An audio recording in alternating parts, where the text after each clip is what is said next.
Bom, obrigado, professora Cirleide. Eu quero agradecer o convite da UNB para estar aqui. Nós estivemos juntos em Petrolina há 2 anos. Não tivemos a oportunidade de participar do debate, porque houve uma modificação na programação do encontro no município. Mas é um prazer também dividir a mesa com a professora Socorro Valois. Vocês já perceberam por essa intervenção, algumas pessoas já têm tido a oportunidade de acompanhar a contribuição da professora Socorro. Ela é extremamente brilhante, profunda, densa e deixa uma série de preocupações que merecem ser aprofundadas através de cursos, seminários, ciclos de formação, compartilhamento de dados, porque é dessa forma que a gente vai construir uma reflexão acerca do que está acontecendo. E é exatamente esse o meu ponto de partida. Uma das questões que mais me marcaram nos últimos anos é exatamente aquilo que o professor Florestan Fernandes, que foi deputado federal constituinte, um intransigente defensor da utilização de recursos públicos exclusivamente para a escola pública. O professor Florestan escreveu há 38 anos um livro intitulado O que é Revolução? E nesse livro ele chama atenção para o significado do diagnóstico de uma ocorrência, de um fato, de uma situação, do diagnóstico da realidade onde nós estamos inseridos.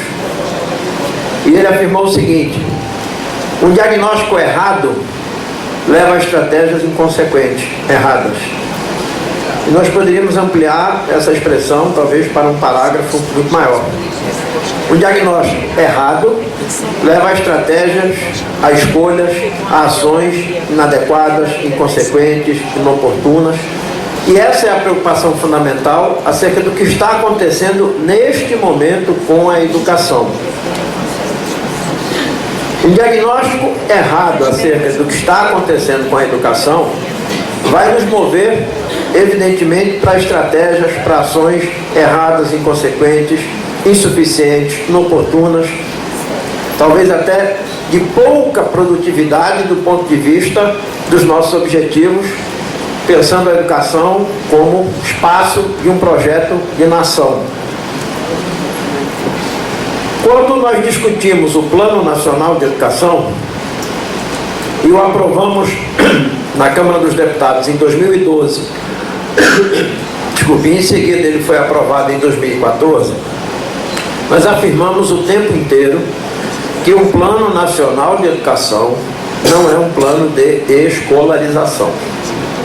Um Plano Nacional de Educação é um projeto de sociedade.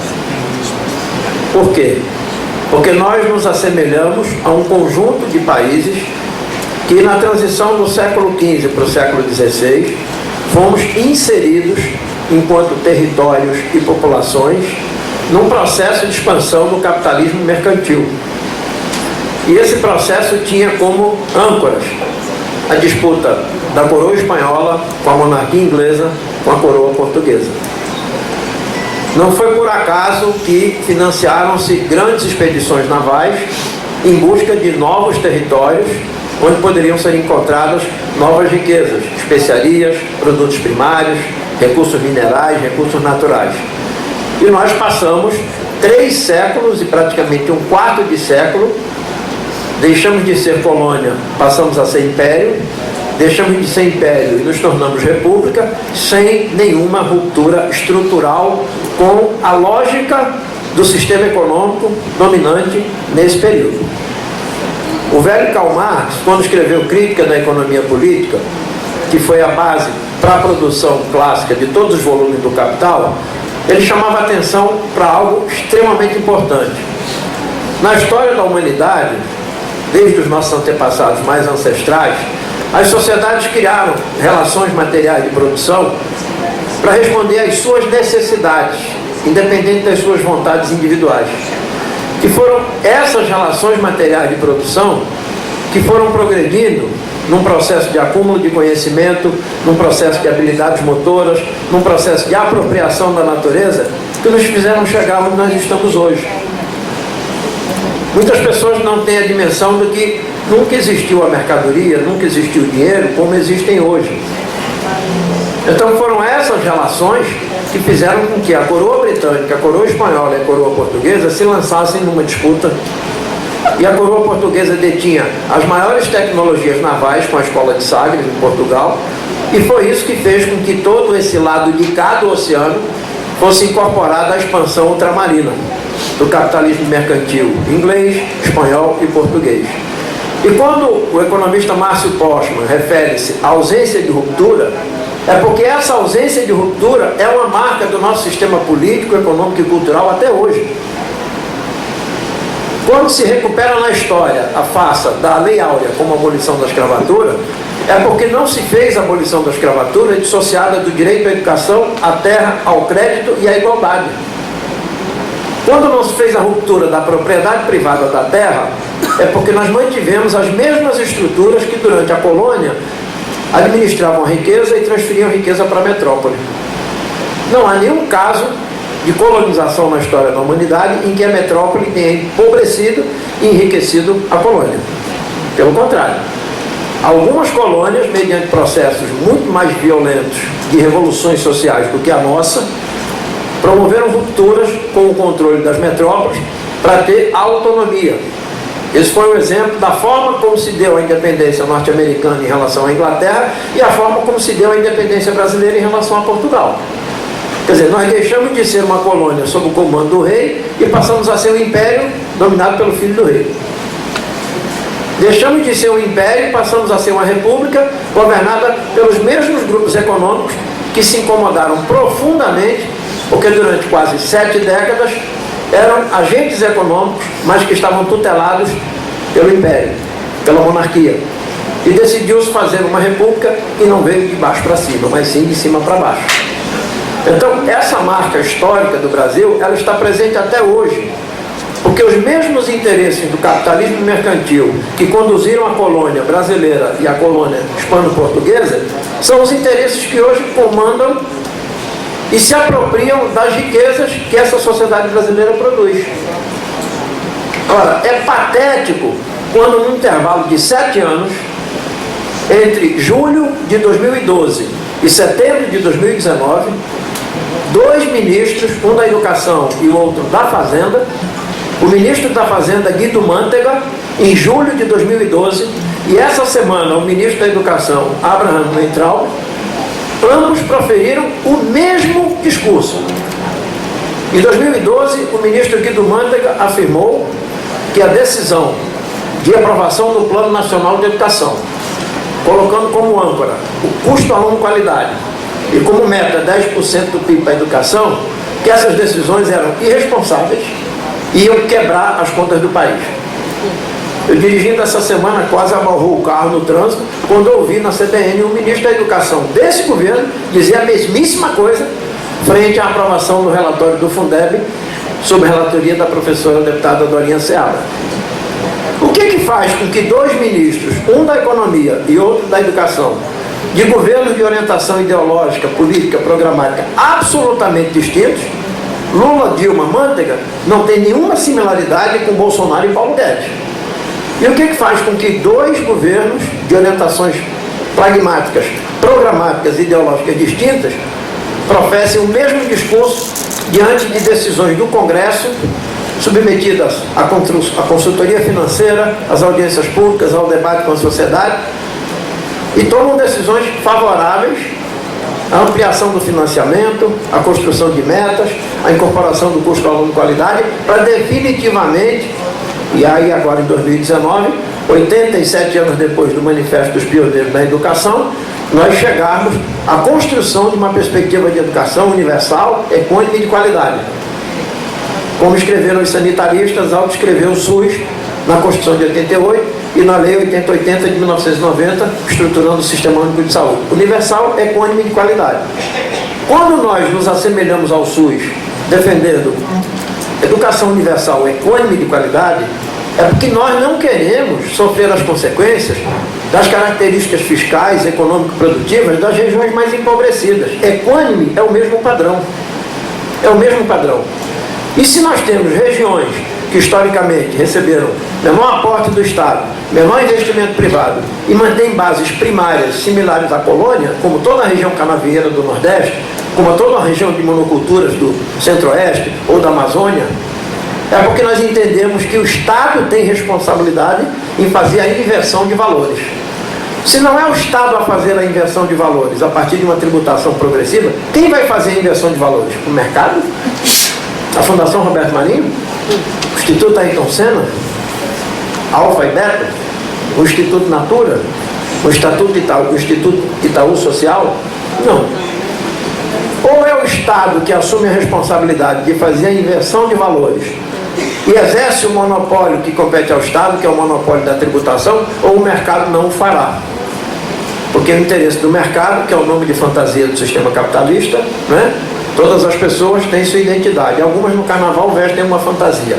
O mercado é o vocábulo que representa a fantasia de janeiro a dezembro do sistema capitalista. Ele não se assume como capitalismo porque ele se queima na opinião pública.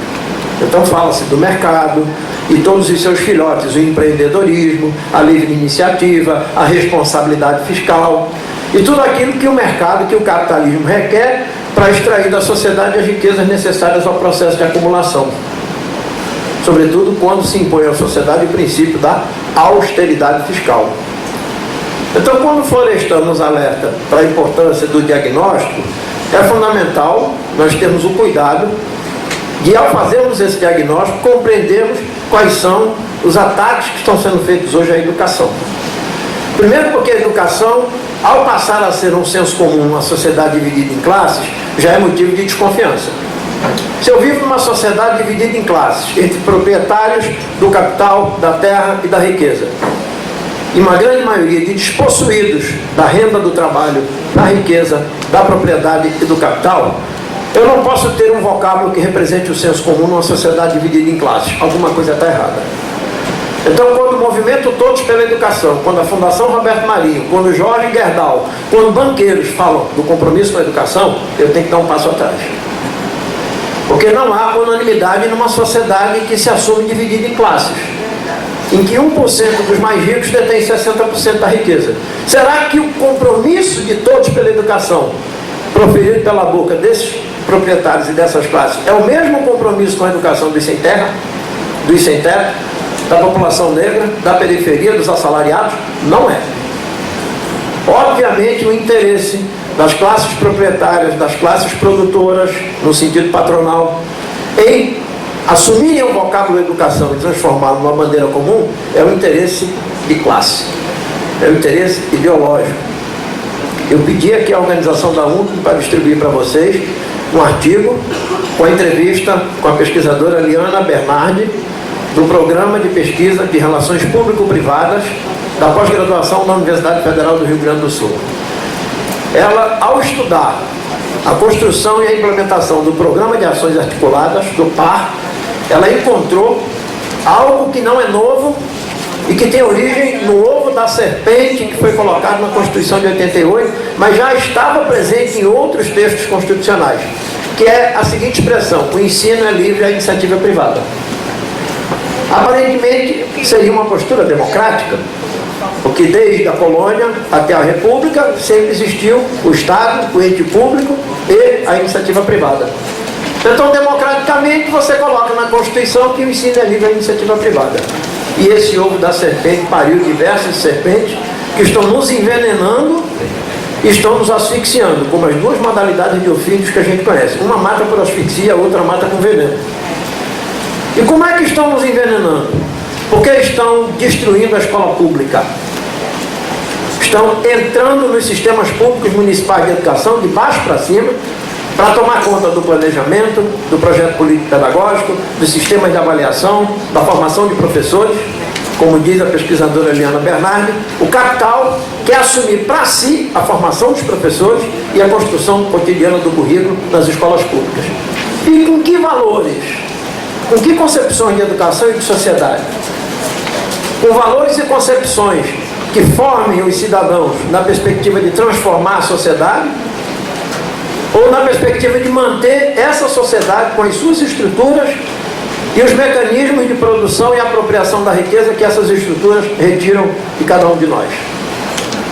Ora, é patético a gente ver a disputa numa comissão especial do Fundeb por fontes de financiamento permanente para a educação, e quando muito, com exceção dos recursos do pré-sal, a gente pode imaginar em alguns anos 100, 150, 200 bilhões, e a gente olhar o projeto de lei do orçamento deste país para o ano que vem, e só para a rubrica amortização da dívida pública, remédio quando está velho, fora da validade, a gente joga fora. Macarrão quando está fora da validade, a gente joga fora. Título público, quando perde a validade, a gente não joga fora. O Tesouro paga para o proprietário. É isso que se chama amortização. Só para amortização, o orçamento do próximo ano prevê 1.270 bilhões de reais. Gente, para dar uma magnitude do que isso significa em termos de extração de riqueza da sociedade, essa magnitude de 1.270 bilhões só para pagamento da dívida no vencimento dos títulos públicos representou um aumento de 57% em relação à amortização paga em 2018. Aí eu vos pergunto, qual categoria de trabalhadores, qual universo de política social teve um incremento de 57% nos valores de 2018 para 2020? Ninguém. Nenhuma política social recebeu do Tesouro esse aporte, esse plus de 57% a mais no orçamento liquidado de 2018 para 2020. O pagamento de juros da dívida pública dá um salto da casa de 270 para 415 bilhões de reais. E o que se imaginaria como âncora de um sistema capitalista clássico, que é a rubrica de investimento de capital? Vocês sabem quanto foi a execução em 2018? 44 bilhões. Sabe para quanto vai em 2020? 19 bilhões. Ora, toda a nossa trajetória na luta pelos fundos e pelo financiamento da educação tem sido a defesa da vinculação, a defesa da apropriação de parte do orçamento. Como vinculados a uma parcela obrigatória do orçamento, nós nos associamos à Receita. Em 2009, o que foi que nós discutimos e aprovamos na Emenda Constitucional 59? Os recursos a serem aplicados à educação para manutenção e desenvolvimento do ensino, valorização dos profissionais, pela União, Estados e Municípios, mesmo que venham de percentuais das receitas, mesmo que você coloque isso no HD do computador, quando ligar o computador no Datashow e projetar na tela, tem que aparecer como percentual do PIB. Isso está na Emenda Constitucional 59, com a nova redação do artigo 214 da Constituição Federal. O que significou isso? Significou uma mudança que nós da educação ainda não conseguimos dimensionar. E por isso nós estamos abraçando a luta por sua apropriação. Quando eu me coloco como sócio da Receita, a Receita é uma parte menor da riqueza, porque a Receita é o fruto da tributação sobre a riqueza. Quando eu me coloco na condição de sócio do PIB, eu mudei a categoria. Eu deixei de ser sócio de uma parte da riqueza para ser sócio de toda a riqueza. Ou seja, eu passei a ser sócio da firma. Quais são os desafios para que nós nos apropriemos dessa compreensão e ela aconteça na prática? Nós temos que discutir toda e qualquer decisão de quem quer que seja que incida na produção da riqueza. Como é que a riqueza se expressa na economia de um país? Através do produto interno bruto. Quais são as 4 variáveis fundamentais que incidem na produção da riqueza? Gasto e consumo das famílias, gasto e consumo do governo, investimento das empresas e as relações de importação e exportação. Ora, se o orçamento de 2018 previa 44 bilhões para investimento e o de 2020 só prevê 19 bilhões, quanto menor o investimento público, menor a provocação para o investimento privado. Quanto maior o desemprego, menos renda, consumo e partilha da riqueza. O produto interno bruto cai. E quando o produto interno bruto cai, a dívida sobre o produto aumenta. Isso é fração, numerador e denominador. Então nós estamos numa conjuntura em que o capital, que passou por várias metamorfoses desde o século XVII, quando sua primeira revolução abalou as bases do feudalismo e da nobreza na Inglaterra, depois no século XVIII e XIX, a Revolução Francesa, a Revolução Norte-Americana. Ou seja, esse sistema capitalista não é eterno, não é lei natural, é construção da história e dos interesses da sociedade. E do mesmo jeito que, mediante revoluções e processos de enfrentamento, destronaram-se os reis e alguns imperadores, e mesmo nas repúblicas que, ainda aceitando as monarquias, aceitaram o regime parlamentarista monárquico, mas a propriedade da riqueza já não é mais a propriedade da coroa, é a propriedade dos meios de produção. E o que a gente vê? Nós hoje somos um dos países em que o capital mais acumula fora do sistema produtivo, que é exatamente a chamada financiarização da economia. O capitalismo passou dos séculos XVIII e XIX e 3/4 do século XX acumulando riqueza na esfera produtiva. Primeiro nos grandes países centrais, depois na fase imperialista, depois na desterritorialização do capital. Hoje você vai em qualquer loja de roupa, compra um produto achando que foi feito aqui, meio engano. Foi feito em Bangladesh, no Vietnã, no Paquistão. Até os preservativos que são distribuídos nas farmácias aqui vêm do Vietnã, porque é um grande produtor de látex, né? Então, até 3/4 do século XX, a partir das grandes conquistas das revoluções científicas e do aprimoramento dos sistemas produtivos, o capitalismo acumulou na esfera produtiva. Quando o mundo não tem mais barreiras nem territórios, e quando esse capital se internacionaliza, a roupa não cabia mais no corpo do capital. Então ele passa a exigir outras formas de acumulação. E aí começa a aplicar o capital do lucro das indústrias na esfera financeira, começando pelos fundos de previdência da Inglaterra. E saem para as transações com papéis, títulos públicos, ações, e chega onde chegou. O Brasil hoje é uma plataforma de valorização do capital remunerado a juros. Ora, se eu retiro cada vez mais riqueza da sociedade para pagar juros do capital que compra papéis do tesouro, de quem o Estado vai tirar riqueza para pagar o capital? Por que aprovaram a emenda 95?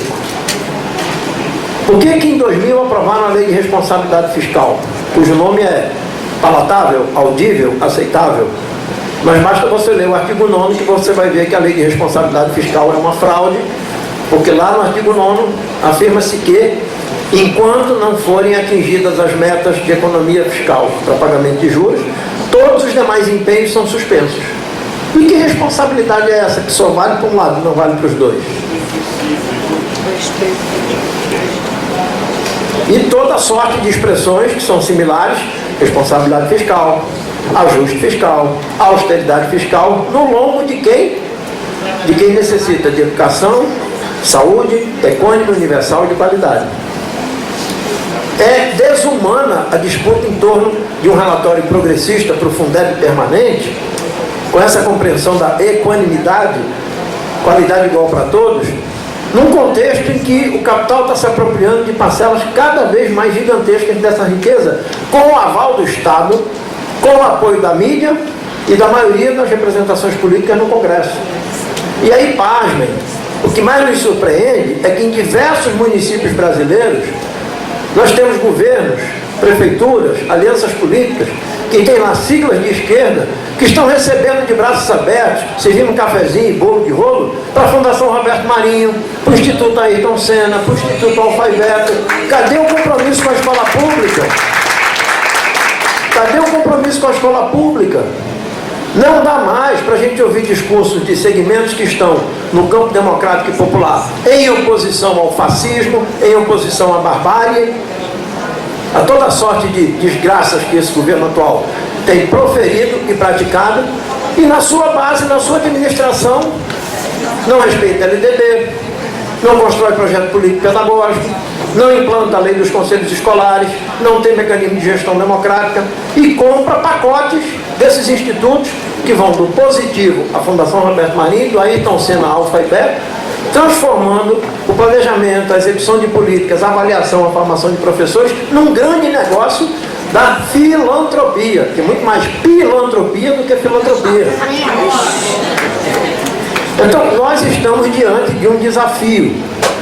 Ou nós honramos uma história belíssima Socorro, com muita propriedade, resgatou aqui no início da apresentação dela a contribuição dos pioneiros da educação nos anos 30, que fez com que entrasse na Constituição de 34, mesmo não se mantendo, mas entrou e fez a provocação ao Estado, depois voltasse em 46, toda a narrativa de Anísio Teixeira, sobretudo no livro Educação Não é Privilégio, e você de repente cruza os braços, mantém Anísio Teixeira, mantém Fernando Azevedo, Cecília Meirelles, Lourenço Filho, Paulo Freire, Darcy Ribeiro, Florestan Fernandes no anonimato. É como se não tivessem existido.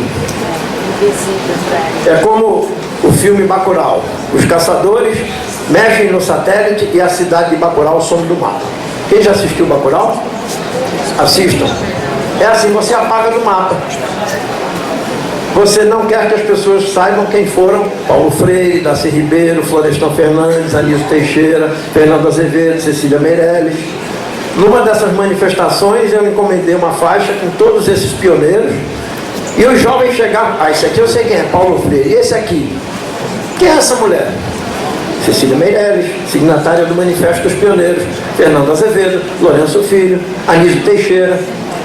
Então, num país que teve a ousadia de dizer educação não é uma política isolada, a educação é estratégica para a construção de um projeto de desenvolvimento, nós estamos sendo solapados por baixo pelo ingresso das fundações privadas, tomando o espaço da escola pública. Vejam o editorial de hoje do Jornal do Comércio. A participação das empresas, das entidades, investimento em educação dá lucro para toda a sociedade. Ou seja, eles se arvoraram em pedagogos do bem. Eles agora querem fazer pedagogia através da filantropia, mas toda filantropia tem um pé na casa grande do proprietário do capital, da grande empresa, seja Gerdau, seja o grupo JCPM, que é nosso vizinho aqui. Então, a escola pública está ameaçada. Ela corre o risco de continuar no papel e ela desaparecer na prática. A escola pública está ameaçada de ter a sua disputa pelo financiamento soterrada, como o município de Brumadinho, em Minas Gerais, pela Lama da Vale, pelos interesses do capital em se apropriar de cada centavo arrecadado nesse país. Aí propõe a discussão de um novo modelo tributário. Socorro me lembrava aqui na sala antes do debate. Querem simplificar a legislação tributária. Querem reduzir encargos. A favor de quem e contra quem? Quando você atravessa o Atlântico e chega na Europa e nos países nórdicos, e lá a tributação é progressiva, ela é sobre o capital, ela é sobre a propriedade, ela é sobre a herança e as grandes rendas. Aqui é o contrário. Eles criaram até, para fazer disputa ideológica, aquele painel em que os números ficam aparecendo. Como é o nome? Todo mundo aqui virou cacimba. Todos estamos engolindo corda. Aquilo não é impostor. Aquilo é mentirômetro.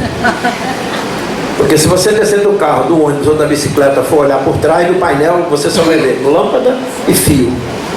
Ali você não vai ver quais são os impostos, quais são as contribuições, quais são as alíquotas, quem é desonerado, quem é tributado na folha, quem é tributado no consumo. Então, ao capital interessa criar um senso comum de que pagar imposto é ruim, para que eles não paguem. Porque a lei tributária é feita no Congresso. E quem é que vota a lei tributária no Congresso? Os deputados e senadores. Por isso é que o capital tem tanto interesse em criar partidos, financiar campanhas, eleger representantes. Eles até fazem fundos e criam partidos novos. Tem um que se chama Partido Novo, financiado por um fundo de 30 milhões de empresários atacadistas do Rio, São Paulo e Minas Gerais. Lançou um candidato à presidência. Como é o nome dele? Amoedo. Partido Novo. Um fundo de 30 milhões financiados por empresários para terem uma parte do poder e interferir nas leis tributárias e na disputa das finanças. Então, os municípios, que são a base do direito à educação, embora sejam um elo mais fraco da República, como ente federativo, é nos municípios que se inicia o acesso à creche, é nos municípios que se passa pela educação infantil e se chega ao ensino fundamental 2. Ninguém chega ao ensino médio sem passar pela educação infantil, ensino fundamental 1 e 2. Ninguém chega à universidade se não passar pelo ensino infantil, ensino fundamental 1 e 2 e ensino médio. É nos municípios que se constrói a base, a raiz, o tronco do direito à educação. E educação como e para quê? As duas perguntas clássicas da filosofia da educação. Como e para quê? Vamos construir uma educação pública se o fundo público é desviado para a acumulação do capital? Não.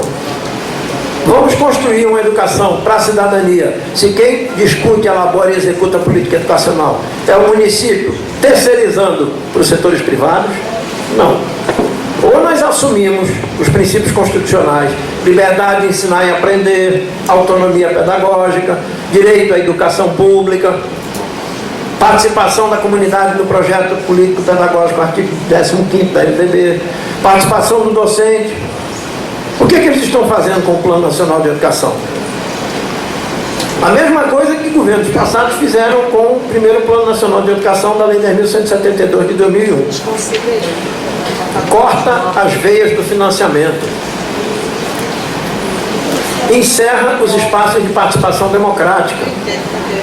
Entrega a gestão da educação ao mercado, porque o mercado é que pode responder por uma política educacional para os interesses da sociedade. Os interesses não são os mesmos.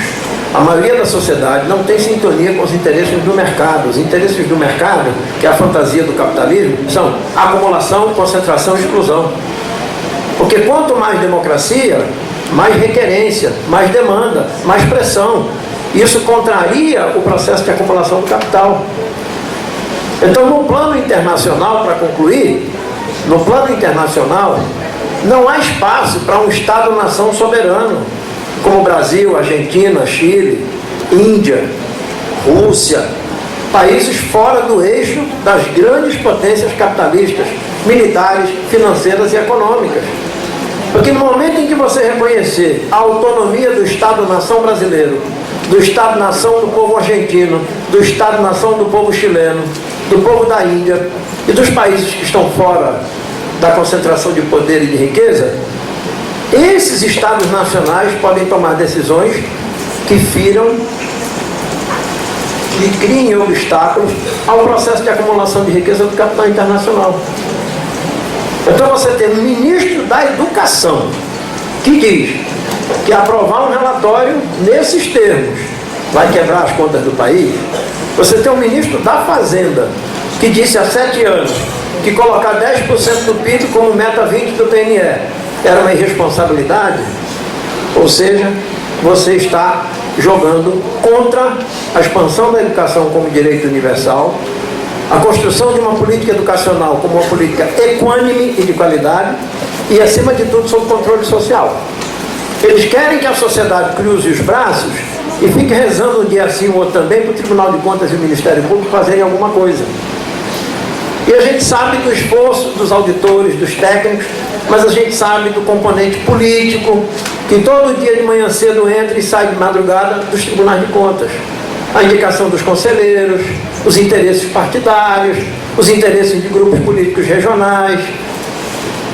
Então, não dá para nós abrirmos mão do protagonismo, da condição de sujeitos sociais e entregarmos a fiscalização, o controle para os órgãos do Estado, que entre si têm uma série de relações, às vezes muito promíscuas, como a gente está vendo aí na Vaza Jato. A revelação das condutas absolutamente criminosas de procuradores, juízes, para implantar um determinado modelo de combate à corrupção. Ninguém discute o combate à corrupção. Mas a gente não pode fechar os olhos para certas estratégias de combate à corrupção que terminam prejudicando alguns e beneficiando outros. Um juiz dizer, não vou investigar Fernando Henrique, que pode criar dificuldade para nós, no outro dia ele deveria estar preso. No outro dia ele deveria estar preso. Porque ou há isenção ou não há como acreditar nesses poderes do Estado. Então o que é que fica aqui para nós? Primeiro, reconhecer que nós temos fragilidades.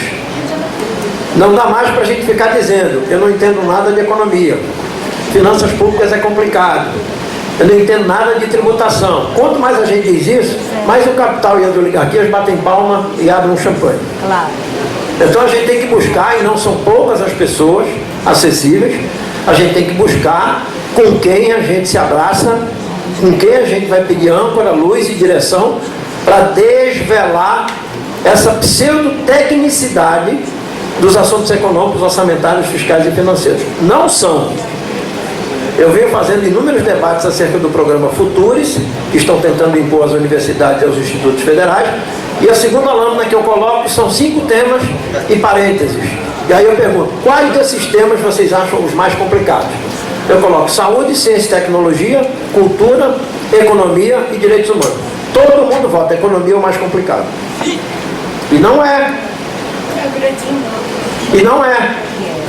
Complicaram a economia para afastar a sociedade e se apropriar do fruto da riqueza.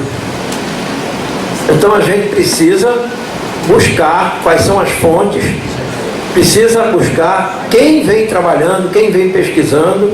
Por isso que eu digo, é brilhante a contribuição de Socorro desde a tese, desde a dissertação. É importante o esforço que muitos de nós estamos fazendo, nos desdobrando em fóruns, em conferências. Eu estava dia 27 em Santarém, passei dia 28 a 30 de agosto em Belém, no Congresso da FENEDUCA, para a gente somar na real, e não com robô disparando mensagem falsa no WhatsApp e no Facebook. Então, nós só vamos conquistar a educação pública, universal, econômica e de qualidade, quando nós aprimorarmos o nosso diagnóstico acerca do que está acontecendo. Nós somos atacados hoje nos princípios, nas estratégias, nas metas e nas concepções. Atacados por quem? Pelo capital, pela propriedade privada, através da sua filantropia. Dos seus chanceleres. É que nem o Itamaraty, está cheio de chanceler viajando pelo mundo inteiro. E estamos sendo atacados na disputa pela riqueza. Porque quando a gente deixa de ser parte do orçamento e passa a ser percentual do PIB, ninguém pode decidir nada acerca da riqueza sem passar por nós e a gente arrastando a saúde e a seguridade social juntos. Então, nós temos na universidade colegas docentes, pesquisadores, que vêm produzindo, mas, embora estejamos aqui, não seremos chamados com frequência, nem para a CBN, nem para a Globo News, nem para o programa de Geraldo Freire. Nem Magno Martins no Frente a Frente à noite, jamais. Para a gente botar o pé lá, são 364 dias de espera. Em compensação, Todos pela Educação fala todo dia na Folha de São Paulo, o Instituto Alfa e Beto fala todo dia, Viviane Sena vive dando conferência pelo Brasil inteiro, né? Como se eles fossem os grandes experts em fazer o diagnóstico, identificar as causas e propor soluções para o fortalecimento da escola pública, gratuita e de qualidade. Então, a luta é dupla. É a disputa pela riqueza e a disputa pela concepção, valores, mecanismos de gestão e formação de professores, que, infelizmente, também passando por governos nossos, foi parar na iniciativa privada. Hoje, quem forma pedagogo são faculdades privadas. Isso tem um grande impacto na oferta de profissionais de educação para as redes públicas. Então, minha gente, é muito importante a gente estar aqui, mas é mais importante o que a gente vai fazer quando voltar para os municípios. Esse laço com a Universidade Rural, com a Universidade Federal, não pode ser desfeito. Pelo contrário, a gente tem que amarrar muito mais, dar muito mais nós, estabelecer um calendário de enfrentamento. Porque a gente quer um Fundeb permanente, quer o Fundeb nesses parâmetros. O Cláudio Tano estava lá em Belém, no Congresso da FENEDUCA, fez toda a exposição desse conjunto de probabilidades, mas a gente sabe que luta contra forças, hoje, atualmente, muito poderosas, que querem subtrair o fundo público, aumentar o financiamento do capital e entregar a educação pública sob o manto da educação, todos pela educação. A minha concepção de educação em sociedade não é a mesma do Gerdau. A nossa concepção, a minha de Cirlei, de Socorro de vocês, não é a mesma do proprietário da Ambev, Jorge Paulo Lemão, o cara mais rico do Brasil. Nossas concepções de educação em sociedade são distintas. Então, todos para a educação, uma ova. Nosso projeto de educação é um, o projeto deles é outro. Ou nós nos somamos, ou nós vamos ser sufocados por esse projeto que está aí. Muito obrigado.